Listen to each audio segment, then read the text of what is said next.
time for Dave's Corner Garage, your top-down, wind in your hair, Saturday morning automotive thrill ride. Like us on Facebook, follow us on Instagram, but right now, love us on Zoomer Radio.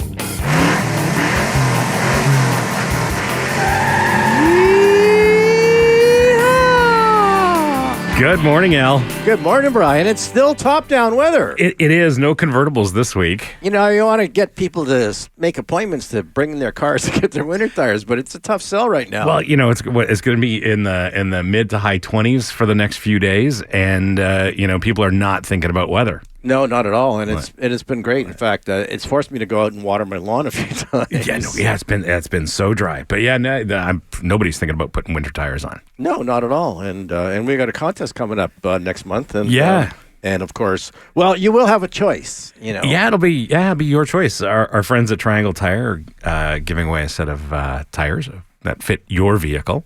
So that'll be coming up next week or the week after. So I wonder if the size is limited, because every time I'm looking at one of these new, big electric cars coming out, they're 21s, 22s, 24s, 25. I mean, they're stupid. Oh, the BMW I'm driving this week, 22s.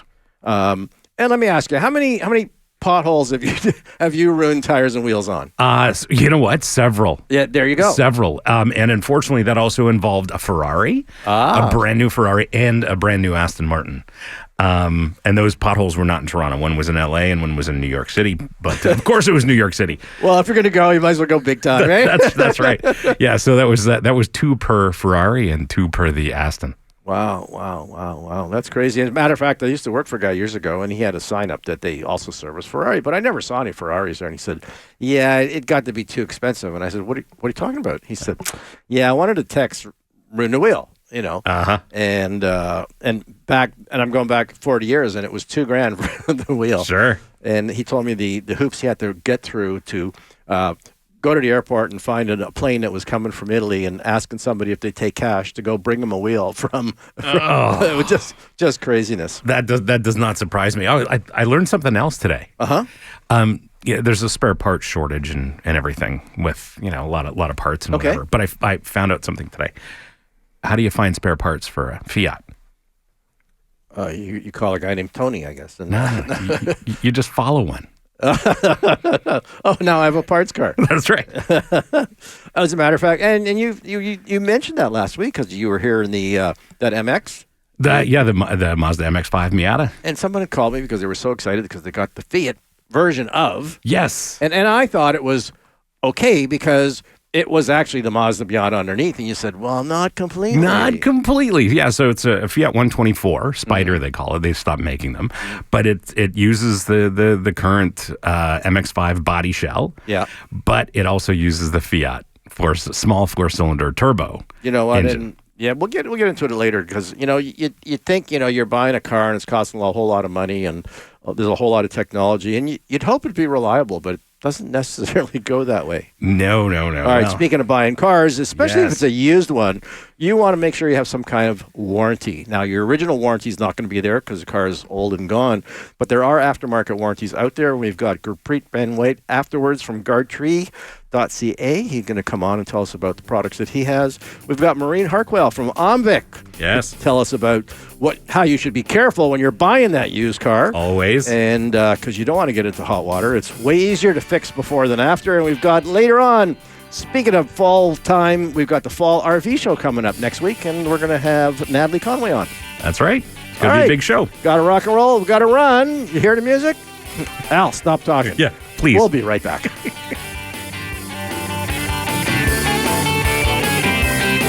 Automotive.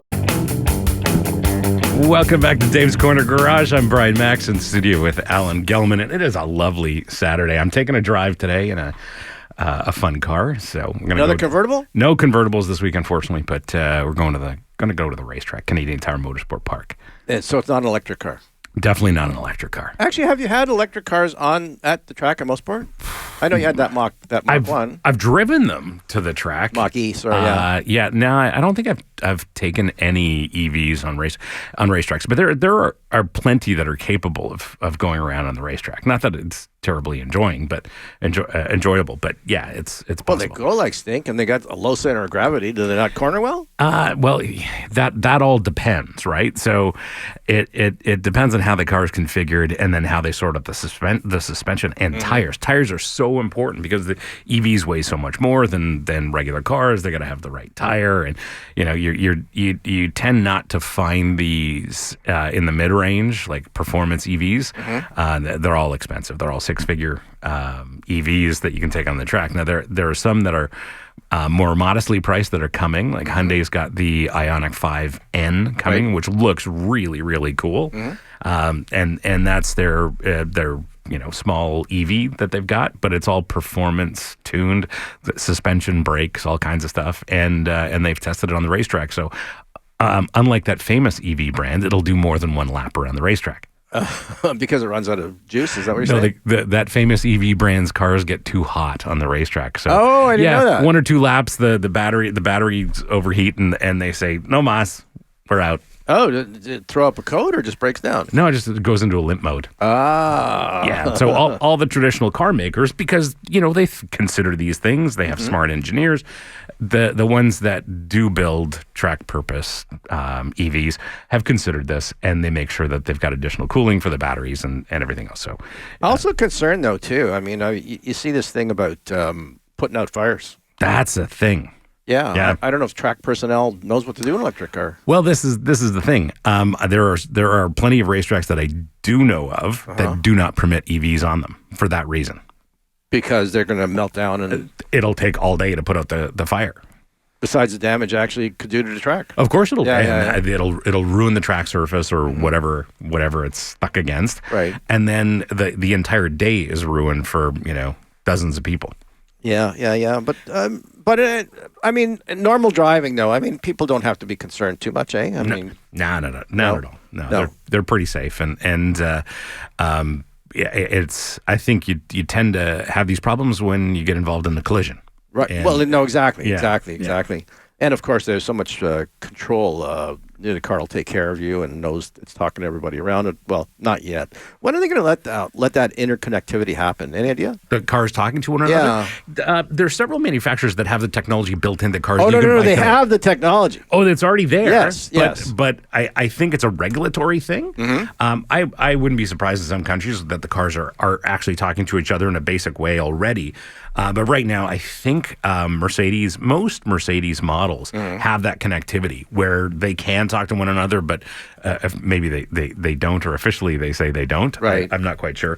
On the other hand, I was following a Tesla. It was clearly on their nonsensical full self-driving mode. Was that going down the Parkway today? Because there was a guy in a Tesla. Well, in the passing lane. This is obviously not paying attention. Exactly. This is Bayview Extension. Okay. And was just arbitrarily braking when it was inappropriate. And I'm like, I see what's going on here. Oh, you mean the Tesla was just braking, and then of course I passed the Tesla, and the driver was not involved at all. So it was indeed on their full self-driving nonsense. I wonder, I know from Waze that if you're going over the limit, the little speed thing flashes. Yes. Okay, but I wonder now on the electric car now if it's that smart, will it restrict you to the speed limit? That's a user-defined setting. Oh, okay, so you still can. So you can still set the speed that you want to go, whether it's at or above the speed limit. Well, was it Sean or was it one of our police officer friends said that they said, Tesla owners are arbitrarily decide on what speed they want to drive? Yes. Well, this is the thing. I mean, the car can't drive itself. It's a sophisticated cruise control system is what it is. And as a driver, your obligation is to stay in control of the vehicle. Yeah. Right? Yeah. So it can't drive itself. But they think it can. Yes, of course. And this is the thing. They call it a beta test, but I don't remember ever signing up for Tesla's beta test because I'm Teslas are driving around me all the time, and I didn't agree to participate in their beta test. But I'm really cranky because on Thursday nights I come back from the Jam Club because I play music most Thursday nights and have fun. Yep. And I'm coming along the 401 and westbound or eastbound, and There's so many people that are on their phones. Oh, yeah. Okay. It blows me away. Yes. Like, why are you doing 80 kilometers an hour, in the center lane? And of course, as you pass, they're looking down at their crotch or somewhere else, right? Okay, they're definitely not paying attention. Yeah. There was a lady actually 2 weeks ago. It was raining dogs and cats, and of course, she was going too slow, and I went, "Oh my God, this person's making a nail appointment." Okay, like I was checking her Facebook status. Yeah. This is crazy. All right, after the break, we've got Guardtree.ca. Want to find out more about it? Stick around. We're going to have Gurpreet Banwait, and he's going to tell you what product he has and how it could save you a whole lot of money. We'll be right back. Want to see how Welcome back to Dave's Corner Garage. I'm Brian Max in studio with Alan Gelman, and joining us on the line is Gurpreet Banwait from Guardtree. And Guardtree is a new company that offers very interesting warranty product. Gurpreet, how are you? Hey, guys. We're doing great, and we sort of dropped you out there. Try it again. I said, good morning. How are you guys doing? We're doing good. I hope they have an extended warranty on that phone you're using. Yeah, I know, no doubt, right?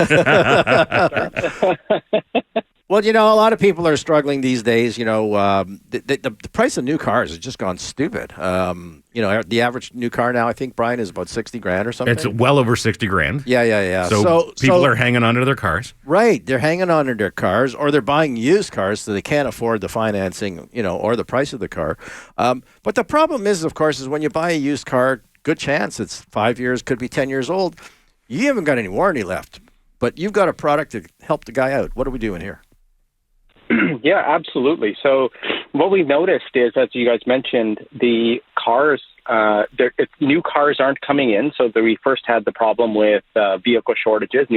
So people couldn't trade in their vehicles. Right. And now we're in a situation where there's just interest rates have gone up. People are worried about their jobs, worried about their house. So what we did is we introduced a product a couple years back that allowed consumers who were purchasing vehicles privately or used vehicles through a dealership to actually purchase an extended. Where Guardtree is really different is that we want it to be completely unique to the Canadian marketplace. So we're the first company in Canada that offers an extended warranty on used vehicles on a subscription model basis. And that allows our subscribers and cancel any time. So we want it to be extremely flexible with the types of terms we had in terms of the product. So we're at about $49.95 a month to start. And the goal was to try to get people signed up as quickly as possible, just like any other subscription service, streaming service that they signed up for online. That sounds great, because I know, generally speaking, when somebody's getting sold an extended warranty product, when they're buying a used car, it's actually about $4,900. So it's a huge difference, eh? Yeah. So what we did is, again, there's lots of different warranties out there, and many of those are warranty products where you're purchasing upfront and you're paying for multiple years. And again, we wanted to turn the industry on its head a little bit here and try to create a unique product where consumers could essentially pay month to month and see if the warranty works for them. And what we did is we wanted to add enough value into the product itself by including comprehensive coverage. So we cover more than just powertrain. We cover many different components. And on top of that, we've included roadside assistance, car rental when the car is in the shop, trip interruption in case your car breaks down while you're on a trip anywhere in North America. So we wanted to add all these other components to our product and make it completely a unique experience for our subscribers. Now, the $49.95 you're talking about per month, is it dependent on, of course, the type of vehicle as well? So that's the other unique part of it. We don't depend on the vehicle type. We depend on what deductible the customer wants to put, the subscriber wants to pay, and how much of a limit of repair they want. So you can have deductibles up to $500 and limits of repairs up to $2,500. But we don't care what type of make, model, or year the vehicle is. All we care about is tell us your deductible that you want us to cover and the limit that you want per repair. What about prior condition, for example? Does the people have to get their car inspected before you get the policy?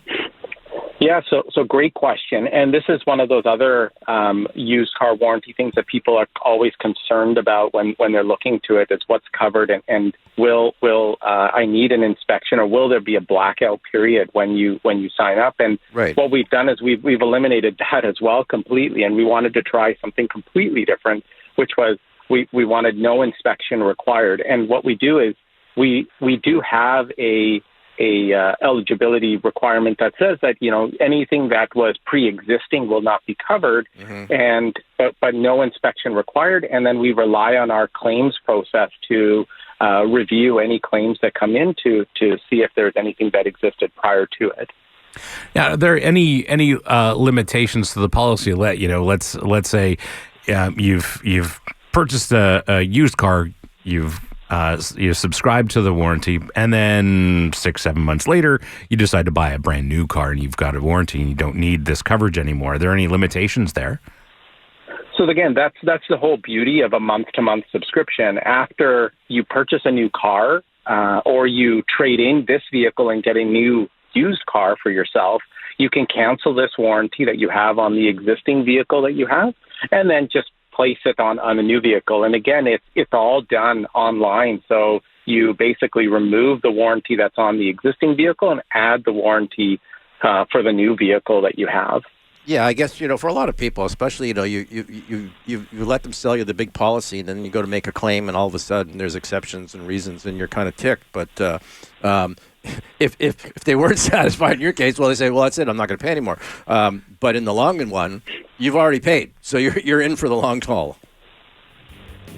Yeah, so again, just like any other product or services, there are going to be cases where there's issues with longer-term warranties and short-term warranties. And what we tried to do is we've tried to remove any speed bumps that people have on these types of products, or any concerns they may have about these products. All right, speaking of speed bumps, I gotta jump in here because we got to take a break. If people want to get in touch with Guardtree, how do they do that? You can hit up our website, guardtree.ca, and you can sign up directly online. Yeah, it's super easy. It takes a couple of minutes to sign up, and if you have questions, you can ask through there as well. So again, guardtree.ca. And no inspection required. All right, take care of yourself. Glad you could have. Have a great day, guys. All Thanks, right, Gurpreet. thanks. You too. All right, bye-bye. This is Dave's Corner Garage. We're going to take a break, and we'll be back with Maureen after the break, right? That's right. There we go. We'll be right back. Now streaming on. Welcome back to Dave's Corner Garage. I'm Brian Max with Alan Gelman here in the studio. And joining us on the phone is Maureen Harquail from OMVIC. And, Maureen, there's always something to talk about when it comes to buying a new or used vehicle. Absolutely. Great to be with you this morning. There's always lots to think about. It's, as you know, usually it's a lot of people's second biggest purchase. So lots of things to be worried about. Well, like we were talking to our last guest, because of the cost of new stuff now, a lot more people are looking used, and because they just don't have the money, eh? Yeah, listen, and as I said, it is the second largest purchase for many people, and if you're going to go and buy a used motor vehicle, or in fact a new motor vehicle, but particularly on the used side, you really need to think about what it is that you're buying, and to know that motor vehicle dealers and salespeople in Ontario have a legal requirement to disclose a number of different things to the buyer or to the potential buyer. So it's important, things like whether the vehicle was used as a taxi or a limousine, or whether the vehicle sustained any damage by fire. Even another one very topical these days is if a motor vehicle has been recovered after being reported stolen. These are all things that need to be disclosed in writing to the consumer. How just quickly though? I mean, if a car got stolen and recovered, in most cases, it's a car that's only maybe 3 months old, and if they find it a couple days later and return it, why is that so critical? Well, listen, we know that the process of stealing a vehicle oftentimes results in damage to that vehicle. Sometimes you can see the damage, sometimes you can't see the damage. And I think, obviously, if a vehicle ends up that it's stolen but recovered, there may be some things that were fixed, but, there's still a potential there that there's something wrong with that vehicle. Right. Now, when you say when you disclose this, it's not just a matter of he said, she said, right? Because they have to put it down on paper, correct? 100%, 100%. So let's say there's a motor vehicle that's being sold by a dealer, and it has over $3,000 in accident damage, which, as we know these days, doesn't take long to get to a $3,000 damage. No, that's only a bumper and a headlight. 100%, 100%. No big deal. So that kind of information has to be written into the sales contract, and it has to be there before the consumer signs the agreement. So very important that get done. So that they're well aware of everything that's gone on there. Okay, I understand that. I remember years ago, before these requirements were in place, I was in a crash, rode off a car, not my fault at all, and it didn't take long, maybe 3 or 4 months, before I saw the car on the road again, and ran into the new owner, who told me that it was sold to him by a dealer who said the car was perfect and all original.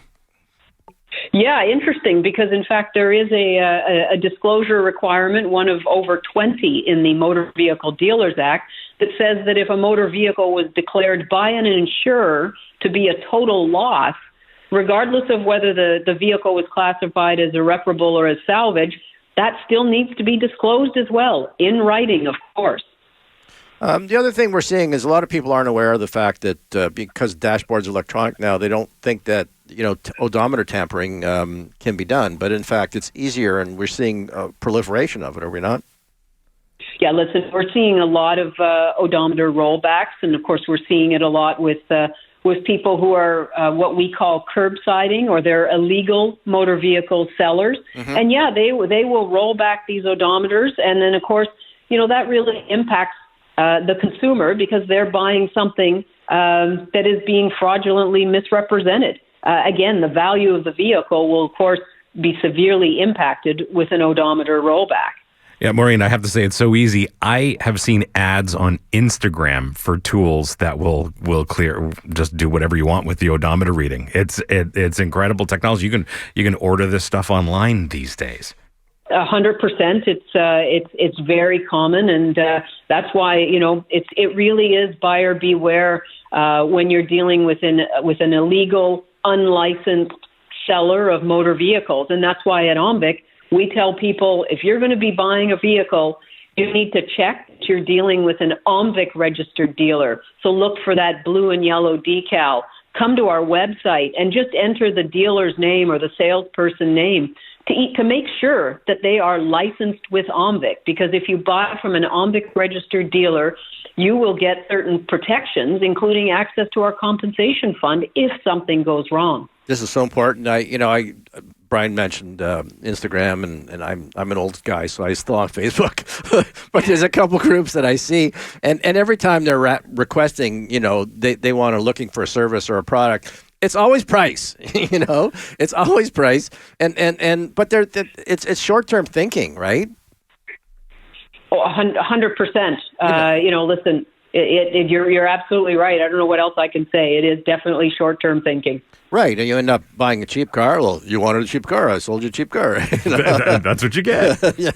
Yeah, and really, I think the biggest risk is that if something really does go wrong, and you didn't buy from that OMVIC dealer, we can't really help you. There's not a lot that we can do other than obviously trying to track down and prosecute that curbsider. But that's a difficult task. Yeah, I know. Years ago, I knew someone that bought a car that was stolen. Didn't know, and it got towed away about 3 months later, and there was no recourse because it wasn't through a dealer, and she just lost $4,000 or $5,000. And the sad part was, because sometimes the warning sign is that if you see something that looks too good to be true, well, no, but she kind of paid the retail price, so there was no indication that maybe there was something wrong here. Yeah, some of the other things we strongly recommend to consumers is that they obtain a Carfax or a UVIP, a used vehicle information package, some sort of vehicle history report on the vehicle. Now, dealers don't have to provide a UVIP, but certainly, a Carfax, all very helpful things to really give you a sense of the history of that vehicle. you also might be interesting. You might be interested to know whether the vehicle came from out of province. Did it sustain any damage because it was in some sort of flood? And of course, we know there's been flooding across this country. These are the kinds of things that dealers have to disclose, and they're very important. Is there any more transparency now? I know, the inter-provincial movement of cars was always a big thing years ago because they couldn't get information. Are they not? I think the big one, Carfax, I think, has information now from all provinces. Do they not? It does, and that's why it's such an important tool to help consumers get a sense of where did that vehicle come from? Was it in Halifax during the flooding or in British Columbia during the fires? There's lots of really good information in there, and I would strongly recommend that consumers think about getting a Carfax wherever they're buying. I always like it when my friends call me in advance of purchasing a vehicle. I just saw a friend of mine on the weekend, and a few months ago he needed an SUV, and of course he's not into cars, so I gave him all the best practices, a lot of the stuff that we're talking about, the disclosures that dealers have to provide, and he bought from a top line dealer, obviously OMVIC registered, and was very, very happy with his SUV, and I couldn't be happier for him. The other day, a friend of mine called, asked me about purchasing a vehicle, but what he was really doing was asking for validation because he had already purchased the vehicle, and I couldn't help him anymore. Yeah, exactly. I mean, it's all about due diligence, and one of the big things, of course, is you get a lot of due diligence done if you deal OMVIC registered dealer. At least then there's some protections under our compensation fund, and we're also there to help consumers if they have questions or concerns, even before they walk into the dealership. Go to our website at omvic.on.ca or call us and ask any questions you may have. We want to make sure that consumers know their rights and are really empowered to walk in and make a smart decision when they buy a motor vehicle. Right, and it's best that they know this before because, as you say, it's so hard to fix it after the fact, but so easy and preventable if you look at the information beforehand so you don't get yourself into a pickle. I don't know how many people think, automatically there's a 30-day money-back guarantee or things like that. And I remember years ago, someone drove me crazy like that in my shop, and I said, "This isn't Eaton's, okay? I'm really sorry, but what you're asking me here is impossible for me to do, and I'm not big enough." And I was straight up. So the professional people that are curbsiders, yes. They have so much more advantage. I mean, because don't forget, young people or anybody going to buy a car, if they never had before, they are like sheeps waiting for, the wolf. Yeah, yes. Exactly. Mm-hmm.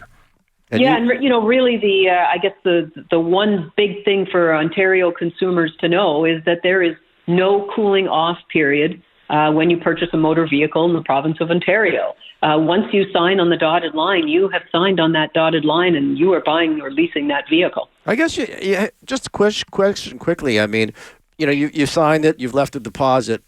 What if the dealer wasn't 100% or maybe was beyond their control where, they put in an order for a vehicle and it was supposed to be here in 3 months and 6 months later there's no car? Is there any limitation that way? Yeah, that's certainly a challenging one because, of course, we know that a lot of dealerships are facing those kinds of challenges because of supply chain and delays from the manufacturer, et cetera. Listen, we encourage, dealers to continue to communicate with their consumers, with their buyers, and let them know what's going on. And I think that's part of the process here. I think that's what people expect in this day and age. Right. And again, I was thinking about your disclosure business and the fact that all this has to be down on paper.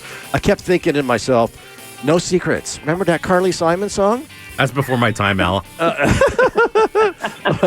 Maureen may recall it. I don't know. No, I don't think so. No, I don't think so. We'll stick around to Zoomer Radio, and I'm sure later on, maybe Robbie Lane will play it.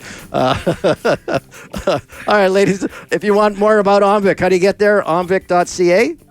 omvic.on.ca. Maureen, thank you for joining us. Enjoy the rest of your weekend. Always great to be with you. All right, take care. Bye-bye. All right, what are we doing after the break? We're going to be talking to Natalie Conway. Natalie Conway. There's a big show coming up. It's the 13th. In a couple of weeks, the fall RV show. Excellent. So stick around. We'll find out more about it. We'll be right back. The mission of Link. Welcome back to Dave's Corner Garage. I'm Brian Max in studio with Alan Gelman. Joining us on the line is Natalie Conway from the ORVDA, and there's something cool coming up, isn't there, Natalie? There sure is. Hi, good morning. Thanks for having me today. Good morning. So the show is coming up. The 13th is the first day? It sure is. Yes, October 13th through to Sunday on the 15th. Now, this is the Toronto Fall RV Show and Sale. How long has it been going on for? Oh, the Toronto Fall RV Show and Sale has been operating for over 25 plus years. So we're really excited. Last year we returned with sort of a soft launch post-pandemic, and this year we've grown. So we're really excited to welcome back all of our exhibitors to this year's showcase. Well, it's ironic that you had to do it that way. I mean, because you saw a big growth during COVID with people getting into RVing, correct? Yeah, we definitely did. Manufacturers were unable to keep up with demand, and RVing certainly has become more popular than ever. Now, question, I don't have $250K to buy a Class A home, okay? Hey, Al, the ones we're looking at for the racing operations, we won't buy one, but to rent them. You're really looking for a true glamping experience, yeah. With one of those. Yeah, for racing, Natalie, it's kind of helpful, and we have friends in the business who will rent a Prevost for several race weekends during the year, and these are incredible things. But they don't all have to be $1 million RVs, do they? No, and I think that's, a common misconception. And at the event, there will truly be something for every family budget and lifestyle. If you're looking for a teardrop trailer and just, something entry level, a variety of family models, again, something for every budget. So, in other words, you could get just a pop-up trailer that maybe only costs a couple $1,000. Absolutely, which is a great way to get started. But I've heard that it's pretty contagious. So, my aunt and uncle are avid RVers, and every year they seem to be looking at upgrading. It sounds like when you buy a boat, people get what they call the foot disease. Yes, that's it. That's exactly it. Yeah. Next year, I need the one that has to be 10 foot bigger than the one I had. Okay, and then will there be any used vehicles there or opportunities or dealers there? Yes, so the Toronto Fall RV Show and Sale is a great opportunity to come check out non-current inventory and, really gently previously loved vacation units for sure. And we will also be offering a sneak peek into what's coming to the 2024 camping season.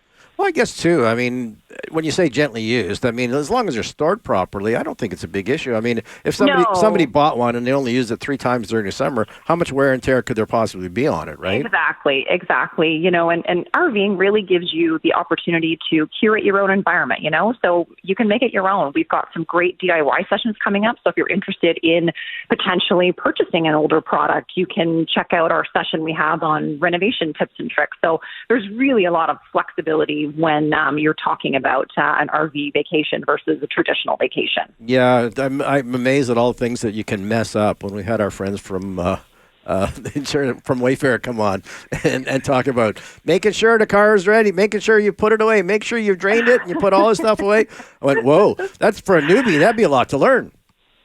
Yeah, sure. And, I think, too, the benefit of attending the show is that we do have technical sessions throughout the weekend, not just, your DIY sessions as well, but we do have industry experts that are presenting really important information on hitching and towing. Whether you're a beginner or you're a seasoned pro and looking to brush up on your skills, there's a great opportunity for you to come and learn more about your unit and talk to these experts about, how to improve your overall experience.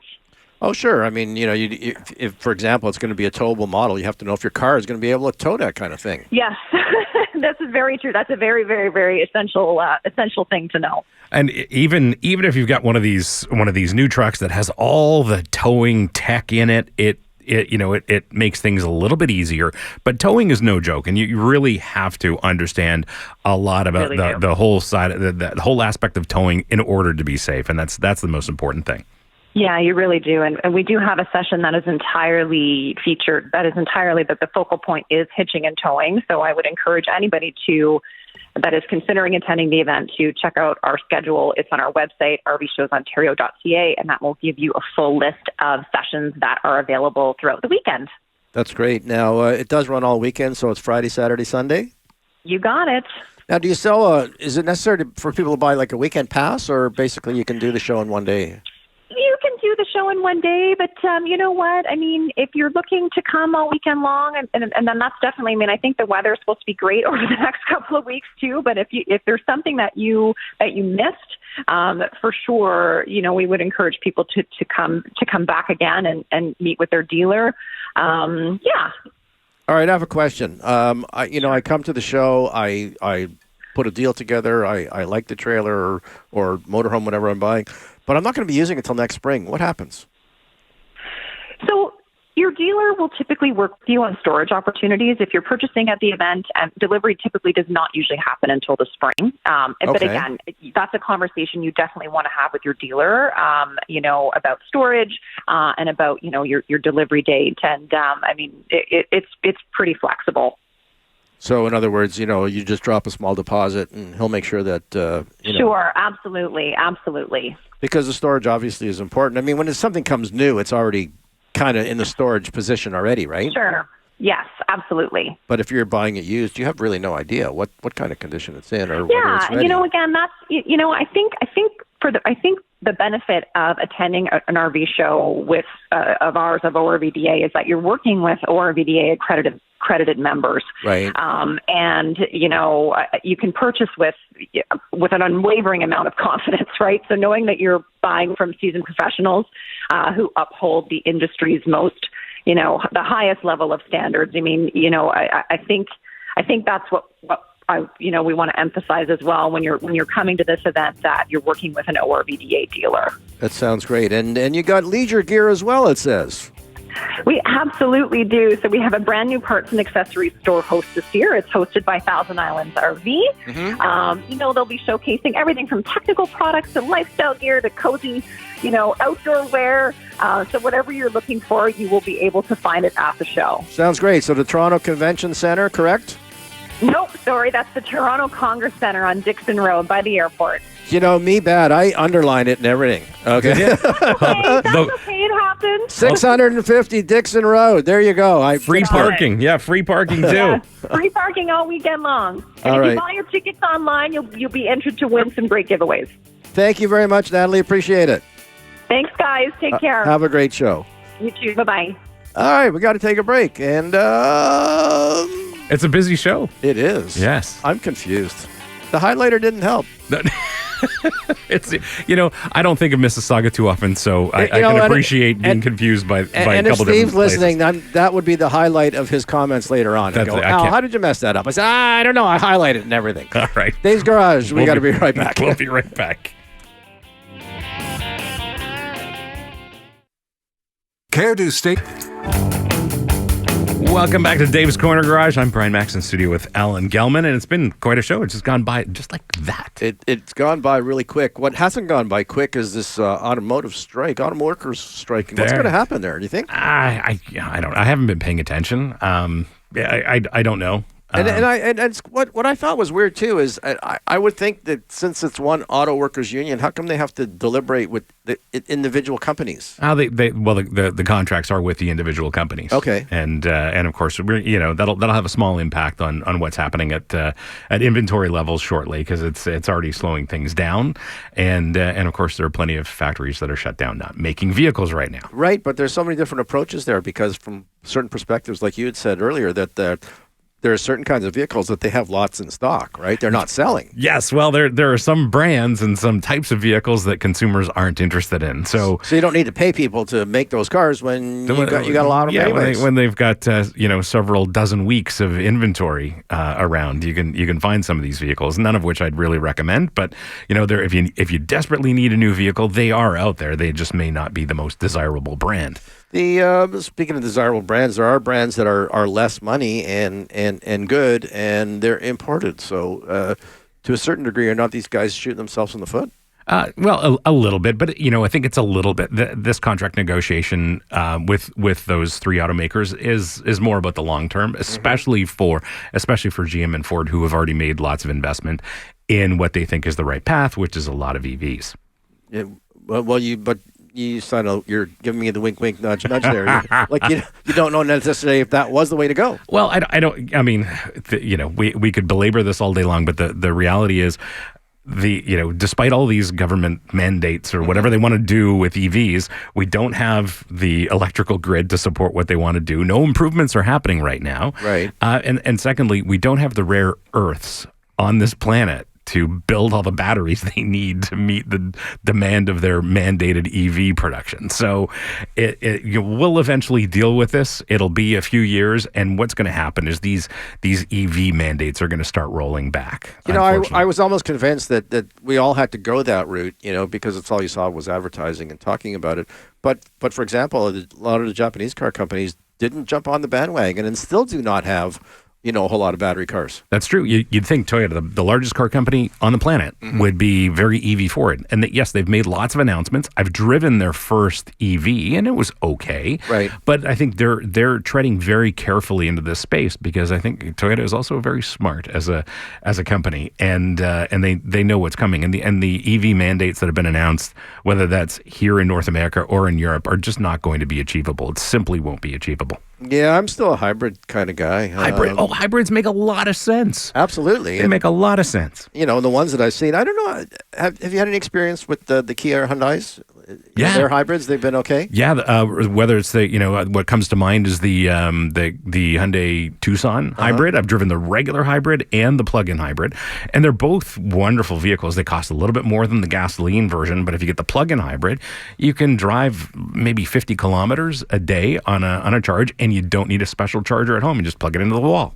Yeah. I know my daughter's got an electric car, and she I saw this beast of thing on the wall, and she said, and you see, they could have put it over here, but okay, and the plug's on the wrong side, which I thought was kind of weird. Oh, isn't that funny? I think I have to tell her, make sure she doesn't drive over the cable, eh? That's probably a good idea. You don't want to rip the charger out of the wall. No, I wonder how many times that happened, eh? You know what? I haven't heard stories, but I'm sure it's happening Years all over ago, the place. I worked at a gas station. One of my first jobs was pumping gas, and lady drove away with the nozzle still in the car. Went, oh my God. Oh boy, that's not good. All right, we want to thank our guests, of course, for coming in today. We've got Maureen Harquail from OMVIC. And, of course, the whole deal there is to do your diligence before, find out the information you need to before, because a lot better to get the answers to your questions than trying to fight with somebody after the fact. Oh, that's for sure. Yeah, and, if you're, just like my friends, call me before you decide to buy a car. I'll help you. Promise. Right, exactly. I'm amazed, but I don't know what ticks me off worse is the people that do that or the people that call you for advice and then just don't take it.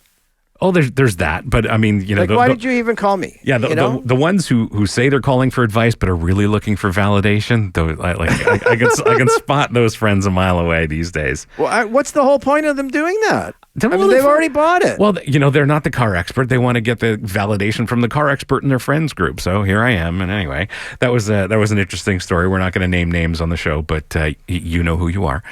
No, exactly. And I'm thinking, hang on, you've known me forever. You know what my area of expertise and what I've been doing my whole life is. Yes, okay? and you might, just like you, Al, you might want to call me before you decide to buy a car. So make sure it's a registered dealer. And yes. Look for that license. You want to make sure, because afterwards it's too hard to fix. Speaking of fixing, if you buy a used car, Guardtree has some great products. Check them out. And the nice thing is you don't have to buy the $4,000 package. You can pay per month. Yeah, it's a very interesting extended warranty product that Guardtree has. Guardtree.ca, I think, is their website. And it starts at $50 a month. It sounds good. I hope my wife actually calls to cancel our first 3 months. We're getting on that TV streaming thing. Oh yes, I guess, but I think that's the deal. There is people just forget, eh? That's a whole business. those streaming services. Also, got to thank Natalie Conway from the ORVDA and the for calling in about the upcoming fall RV show in a couple of weeks. Yeah, it sounds like fun. I mean, people. As a matter of fact, we were watching the show yesterday, and all of a sudden, this person was showing their tour bus. And, that's my thing. Yeah, and was there is Prevo or Provo the Prevo. number one? Yeah, Prevo's one of them. Yeah. And they're 7 figures easily. Yeah, and but a great way to go. It's a great way to stay when you're somewhere not in the city. Can't stay at a nice hotel. Stay in a nice $1 million RV. But do they usually include the driver for that kind of fee? They do. Oh, perfect. Well, no, I mean you have got to pay the driver, but it is definitely a lifestyle, just like RVing. All right. Thank you, everybody, for joining in, and we had a great day today. You got to drive safe. Thank Ashley for driving the bus. She's the one behind the wheel here, keeping us on the road. Yeah, she's doing a great job. Exactly. So have yourself a great week, and we'll see you down the road. This is Al and Brian on Dave's Corner Garage. Bye-bye for now.